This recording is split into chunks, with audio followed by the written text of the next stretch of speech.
Aniya na mga balita nga nahagpat sa Newsline Philippines Information Center. Ako si Paul Palacio. Tutok na!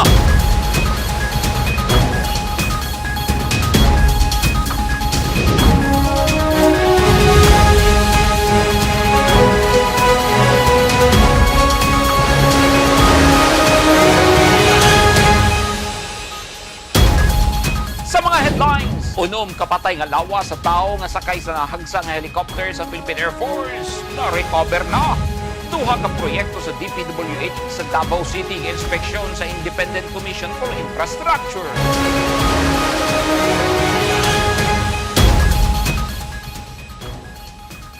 Na-recover na sa mga otoridad ang unom ka mga patay nga lawas sa tao nga sakay sa nahagsa nga helicopter sa Philippine Air Force sa Loreto, Agusan del Sur kaganihang buntag Nobyembre 5, 2025. Wala una nganli sa Eastern Mindanao Command ang mga nangamatay. Ani ang report ni Eugene Hinutan.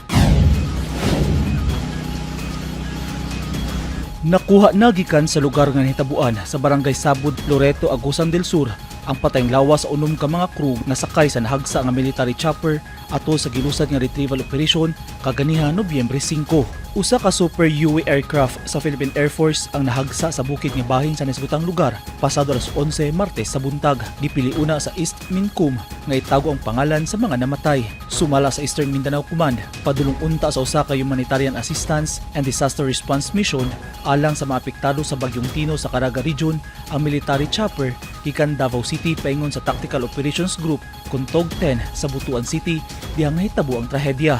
Daling nakig-alayon ang East Mincum sa emergency response teams nga naa sa lugar. Nadiskubrihan sa crash site ang nagkatibulaag nga ubang parte sa chopper. Nagpasad ang mga gamit ug nasunog ug maayo ang chopper. Ipailawom sa autopsy ang mga biktima nga halos dili na mailhan. Padayon karon ang joint investigation sa mga personay sa SOCO ug Philippine Air Force aron masayran ang tinuod nga hinungdan sa paghagsa sa gisakyan nga aircraft sa mga biktima.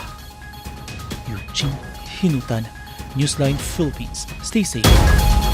Miabot na sa 99 ang ihap sa mga namatay sa Bagyong Tino nga mikuso-kuso sa Visayas Islands. Kini base sa report na nakuha sa Newsline Philippines Miyerkules, Nobyembre 5. Sa mga nangamatay, 89 ang na-report sa Cebu, samtang tagkusa ang natala sa Bohol, Capiz, Leyte ug Negros Island Region. Subay sa report sa NDRRMC, giapil sab sa listahan ang unom ka mga personahe sa Air Force nga sakay sa nahagsa nga military chopper sa Agusan del Sur. Gawas sa mga namatay, di isa muubosan na pulo kang mga individual ang nasamdan samtang 26 ang na-report nga missing. Padayong ginamonitor ang epekto sa Bagyong Tino human maglandfall sa Talisay City, Cebu. Gawa sa Visayas, nabati sab sa daghang lugar sa Mindanao ang epekto sa Bagyong Tino. Duha ka mga proyekto sa Department of Public Works and Highways kung DPWH sa Davao City ang giinspeksyon sa Independent Commission for Infrastructure kung ICI. Pero usa ang gikatinglahan sa inspeksyon kay ang flood control project sa Purokwan, Matina, Gravahan nga duha pa lang kabulan na human aduna nay guba. Mikuyog sa inspeksyon si Baguio City Mayor Benjamin Magalong nga mi-resign isip Special Advisor sa ICI. Ani ang report. Migamit pa og hagdanan aron masaka nila DPWH Undersecretary Arthur Bisnar, Independent Commission for Infrastructure kun ICI Special Advisor retired PNP Chief Rodolfo Azuring Jr. o Baguio City Mayor Benjamin Magalong. Ang bakilid sa Shrine Hills, Matina, sa Carlos P. Garcia Highway, Davao City, kung asa adunay rock netting sa slope protection project sa DPWH. Dugay na kaayo na human ang proyekto, apang gikatingala nganong gihimo ang inspeksyon sa lugar. Sa mga importanteng buot mahibaluan sa ICI, ang gigamit nga materyales sa proyekto. Kung haom ba kini sa standard, nagkuha sila og bahin sa cyclone wire ug naggupit sa gigamit nga net kun pukot. Adunay kuyog nga eksperto ang ICI ug ginasukod pa ang gigamit nga bakal nga gilubong aron makapugong sa pukot og cyclone wire. Yung diversion kasi that's related kasi dun sa rock netting mapapansin niyo kanina, nag-inspect tayo dun sa rock netting. And then part kasi ng kontrata doon is para merong kalakip na widening ng kalsada. Ay, na-receive kayo na complaint, sir, diba? Dun sa ICI. That's why you expected it to be. Yes. Walang widening na nakita doon. May tinuturo yung district engineer nga na widening on both sides of the road. Kaya sinasabi niya kanina na wala ng sidewalk, so it's part of the road widening kasi nga two-way yun. So parang nagkakaroon ng madalas na aksidente ron. Kaya they intended to widen yung kalsada. Sunod nag-inspeksyon ang flood control project sa Matina, Gravahan, Barangay 74-A, Davao City. Din hinila nakita ang naguba nga portion sa proyekto. Nagikatingala kay duha pa lang kabulan ang milabay. Dihang nahuman ang proyekto, naguba na ang halos 5 ka metro nga simentadong flood control project. Dili sab masulti sa ICI kung substandard ang pagkahimo. It has to go to a series of tests pa kasi kaya nga tayo kumuha ng mga materials para na sa ganon ma-determine ng quality control kung yung mga ginamit na materials ay pasok sa specification. Gipasabot atol sa inspeksyon sa tibuok Pilipinas ang himuon nga investigasyon sa tanan flood control project. Subay sa report, 31 ka flood control project sa Davao Region ang imbestigahan. Kung i-emphasize na ang DPWH sa pamumuno ni Secretary Vince Dixon ay patuloy na tutulong at susuporta sa investigasyon na ginagawa ng ICI.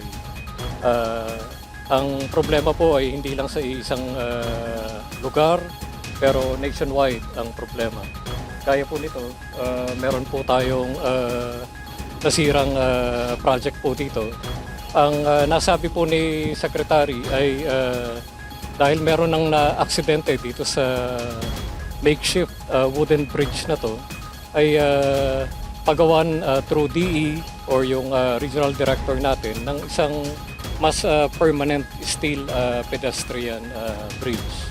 Sigurohon sa ICI nga adunay manubag ug makasuhan sa kontrobersyal nga flood control scam. Atol sab sa inspeksyon nakita ang presensya ni Baguio City Mayor Benjamin Magalong nga miresign isip ICI Special Advisor. Apan gipasabot na ginagiyahan lamang niini ang team sa ICI sa mga proyektong ilahan ng naimbestigahan aron adunay insaktong turnover sa investigasyon.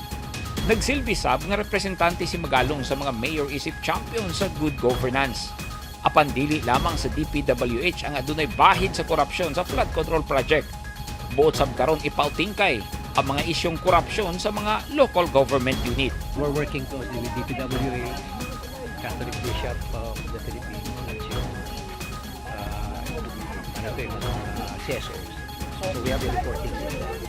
Lahat ng mga reports na natatanggap namin, we're forwarding it to ICI.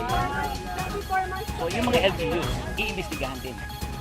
Kung kailangan imbestigahan. Dili pa makahatag og time frame kung kanus ay i-file sa ICI ang kaso batok sa mga nalambigit sa flood control scam sa Davao Region. Pero ang sigurado, adunay madubag sa korupsyon. Nakakustodiya na karon sa kapulisan sa Bukidnon ang tulo ka mga miyembro sa Communist Terrorist Group nga NPA human sa ilang pag-surrender ug dala nila ang armas atol sa ilang pagtahan sa kaugalingon. Ani ang report ni Eugene Hinutan. Voluntaryong misurrender ang tulo ka kani miyembro sa Communist Terrorist Group kon CTG na NPA ngadto sa mga otoridad sa 103rd Maneuver Company, Regional Mobile Force Battalion 10, Headquarters, Sitio Kulon, Barangay Halapitan, San Fernando, Bukidnon, niadtong Lunes. Gila ang mga surrenderi nga sila alias Sano, Baking Team Leader, 34 anyos, alias Leta, 32 anyos, pulo silang miyembros sa GF Malayag, ug alias Jingjing, 25 anyos, medic sa SRSDG, peddler kon Platon Hammer. Tanan sila ubos sa Sub-Regional Committee 2 sa North Central Mindanao Regional Committee. Lakip silang gipang surrender ang duha ka homemade .38 revolver nga pistola, usa ka homemade shotgun ug tulo ka basiyo sa bala sa 12 gauge shotgun. Nakakustodiya sa 103rd Maneuver Company, RMFB-10 Headquarters ang mga surrenderi. Lakip ang ilang mga armas ug bala alang sa dokumentasyon ug tukmang disposisyon. Eugene Hinutan, Newsline Philippines. Stay safe. At tangi! Lantern of Joy nga gihimo sa mga PWD ug PDL sa Tagum City gisugda na og taon.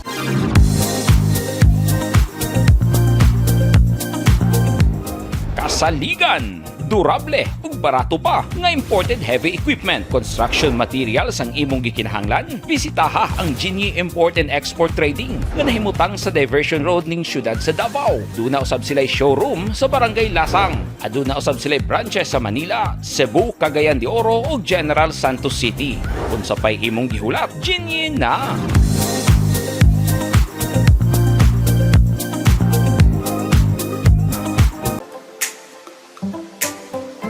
Hinumdumi, una kita mo pahawa sa atong panimalay, siguraduha nga natanggal na nimo gikan sa imong outlet ang blower, mobile phones, electric fan o uban pang gamit nga imong gisaksak. Siguraduha nga imong gipalo ang suga kadhuman nimo og gamit. Kinahanglang magpabiling safety og luwas ang atong panimalay. Kining tipid safety tips hatod kanato sa Davao Light and Power Company, usa ka kumpanya ubos sa Aboitiz Power Corporation.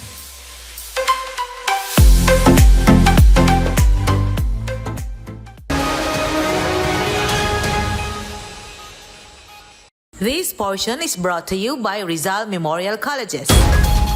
Gisugda na sa Provincial Veterinary Office ang monitoring batok avian influenza sa Agusan del Norte tungod kay ning panahuna ang tingdagsang sa mga migratory birds gikan sa laing nasod. Nanguha na sab og sample sa dugo sa mga hayop ang provincial vet aron masuta kung himsog ba kini o adunay sakit aron mapugnan ang pagtakod-takod. Anyang report ni Peng Alinio. Gisugda na sa probinsya sa Agusan del Norte ang surveillance monitoring activities alang sa avian influenza kun bird flu kanong fly-in season diin ang mga migratory birds gikan sa lain-laing nasod ang mosulod ug modagsang sa probinsya. Paagi sab kini sa Provincial Veterinary Office aron mapadayon nga mapanalipdan ang kahimsog sa hayop ug katawhan. Posibleng magdala og virus ang langyaw nga mga langgam gikan sa ubang nasod nga posible sab nga makatako dili lamang sa mga lokal nga langgam apan lakip na usab sa panglawas sa tao. Nakapokus ang aktibidad sa mga lugar nga giilang risgo nga adunay halapad nga wetlands kun lake sa mga munisipalidad sa Kitcharao, Habunga ug Santiago nga mao'y sagad adtuan sa mga migratory birds. Nagpatuman na og pagkuha og mga blood samples ug oropharyngeal cloacal swabs sa mga commercial ug backyard poultry farms ang mga personahe sa provincial vet sa mga barangay nga duol sa wetlands aron sayo nga masusi kung adunay presensya sa avian influenza virus aron mapugnan ang posibleng pagkatag niini. Sa umaabot nga Marso 2026, gikatak ng ipahigayon ang follow-up blood sampling activity sa fly-out season aron mapadayon ang monitoring ug masiguro na luwas pirmi ang Agusan del Norte sa bird flu. Nakigalayon ang Provincial Veterinary Office sa Bureau of Animal Industry ug sa mga Municipal Agriculture Office aron padayon nga mapalig-on ang surveillance ug mga preventive measures sa probinsya batok sa avian influenza. Beng Alinio, Newsline Philippines. Stay safe! Gisubay na ni DPWH Secretary Vince Dizon ang mga rehabilitasyon sa mga nangaguba sa kusog ng pagtayog sa linog sa Davao Oriental. Personal nga bisita ni Secretary Dizon ang probinsya sa Davao Oriental aron masusi ang padayon nga earthquake rehabilitation efforts sa probinsya. Giubanaan si Dizon nila Governor Nelson Dayanghirang ug Tarragona Mayor Art Benji Bulaong. Gi-inspeksyon niini ang mga infrastructure projects na ang bag-ong municipal building sa Manay og Evaristo, Moralizon National High School, Vocational High School nga apil sa mga infrastruktura nga nadanyos human sa kusog nga linog. Gisiguro sa ahensya nga padayon ang paghatag og suporta sa gobyerno sa recovery efforts og magsiguro nga matapos dayon ang rehabilitation projects aron maserbisyuhan ang mga apektadong komunidad.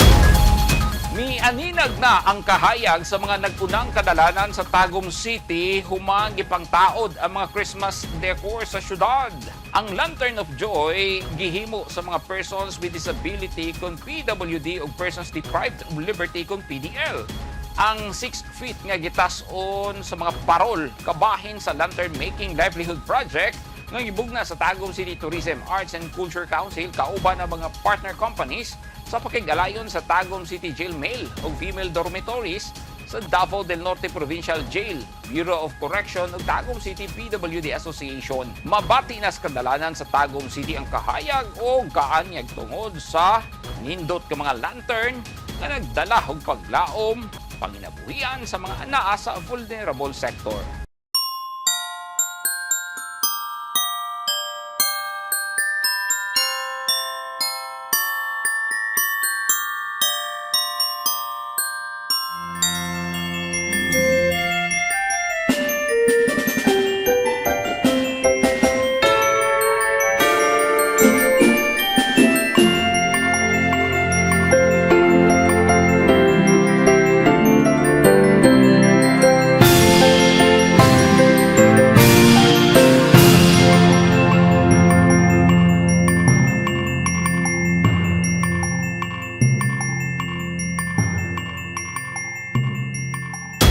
Umaw kadto naghingpit sa mga balita nga nahagpat sa Newsline Philippines Information Center. Anas duga mga balita, bisitaha ang website nga www.newslinephilippines.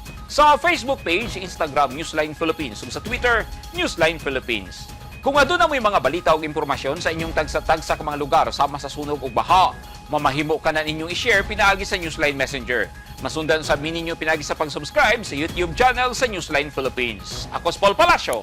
Dagang salamat and stay safe!